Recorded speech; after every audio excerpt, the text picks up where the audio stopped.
বনরুটি দিয়ে ডিমের পুডিং করব। প্রথমে দুধ আর চিনি জ্বালিয়ে নিলাম। বেশ খানিকটা কমে আসলে পরে ওইভাবেই রেখে বনরুটির খোসা ছাড়াই নিলাম উপর থেকে, মানে উপরে চলটাটা ফেলাই দিলাম। তারপরে 2টা ডিম নিলাম।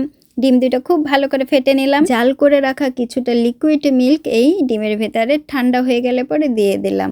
এখন এগুলো সব কিছুই ছেঁকে নেব। ছেঁকে নেওয়া অবশ্যই ভালো, কারণ ওই যে একটু বাম্পস থাকে বা একটুই থাকে, অন্যরকম থাকে, সব কিছুই ভালো হয়ে যায়। এখন এখানে অ্যাড করে দিচ্ছি গুঁড়ো মিল্ক।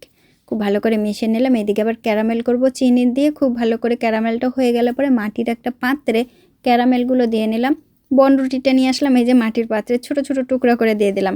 এখন ওই যে লিকুইড দুধ, ডিম, এই যে ঘন একেবারে খুব সুন্দর হয়ে গেছে, এটা দিয়ে দিলাম।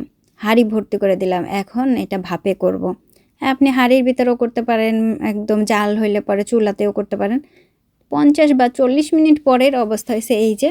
আর খুবই সফট হয়েছে, খুবই মজার হয়েছে, এত সুন্দর হয়েছে, মানে আমি নিজেই অবাক হয়ে গেছি। বনরুটি দিয়ে একটা পুডিং করলাম, এত মজার।